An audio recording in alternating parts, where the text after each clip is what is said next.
មហាជនប្រមាណជាង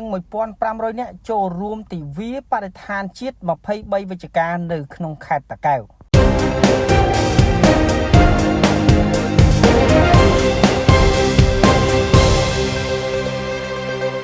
មហាជនមកពីគ្រប់មជ្ឈដ្ឋានប្រមាណជាង 1500 នាក់ចូលរួមប្រពៃពិធីបរិស្ថានជាតិ 23 វិច្ឆិកាឆ្នាំ 2025 ក្រោមប្រធានបទទម្លាប់ស្អាតគ្រួសារស្អាតបរិស្ថានល្អនៅខេត្តតាកែវនាថ្ងៃទី 25 ខែវិច្ឆិកាឆ្នាំ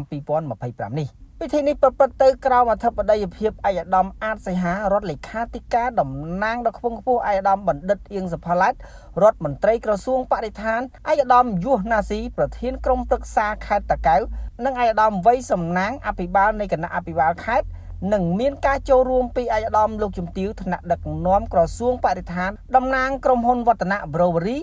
លោកស្រីប្រធានមន្ត្រីជុំវិញខេត្តថ្នាក់ដឹកនាំមន្ត្រីរាជការរដ្ឋបាលក្រោមជាតិដៃគូអភិវឌ្ឍលោកគ្រូអ្នកគ្រូយុវជនកាយរិទ្ធយុវជនកាកបាទក្រហមកម្ពុជាព្រមទាំងសិស្សានុសិស្សថ្លែងទៅកាន់អង្គពិធីឯកឧត្តមអាតសីហារដ្ឋលេខាធិការបានគូសបញ្ជាក់ថាទិវានាថ្ងៃនេះមិនមែនគ្រាន់តែជាការជួបជុំដើម្បីនាំគ្នាសម្អាតបរិស្ថានតែមួយថ្ងៃហើយបញ្ចប់ទៅនោះឡើយប៉ុន្តែគឺជាទិវាជួបជុំមួយដែលចាត់ទុកថា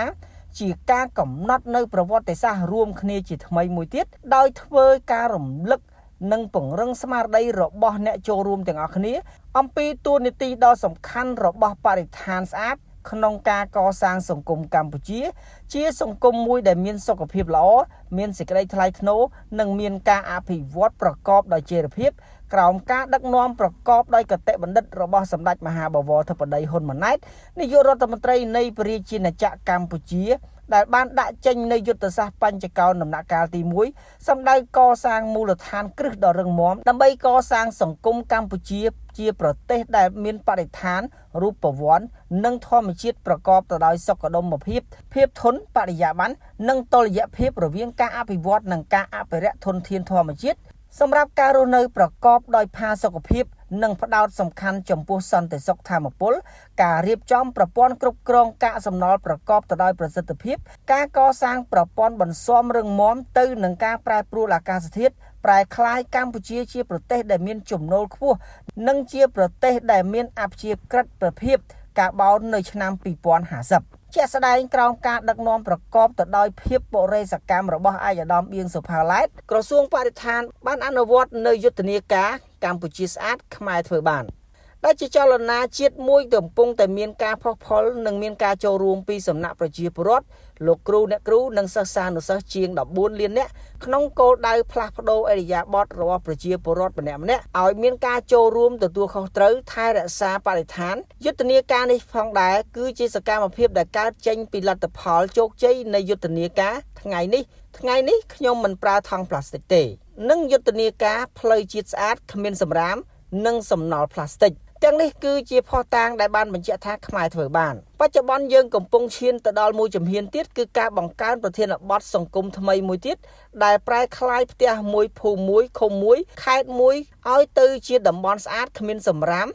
រាយប៉ាយតាមដងផ្លូវនិងគ្មានសំណល់ប្លាស្ទិកដើម្បីធានាបាននូវគុណភាពបរិស្ថានសោភ័ណភាពទីប្រជុំជននិងសោភ័ណភាពសាធារណៈចាំបាច់ត្រូវយកចិត្តទុកដាក់លើកម្ពស់ការគ្រប់គ្រងសំណល់រឹងឲ្យបានត្រឹមត្រូវដោយត្រូវចេះវេចខ្ចប់និងញែកសម្រាមតាមប្រភេទដូចជាសំណល់ដែលកែច្នៃបានអេតចាយ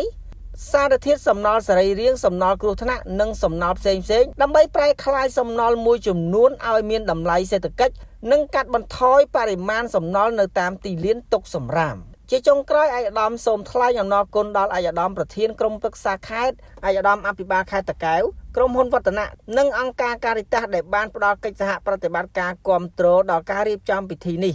និងសំណូមពរឲ្យសាធារណជននៅតែបន្តចលនាស្អាតនិងរួមចំណែកជាមួយក្រសួងបរិស្ថានបន្តទៀតដើម្បីសម្រេចបានចក្ខុវិស័យឆ្នាំ2030និងឆ្នាំ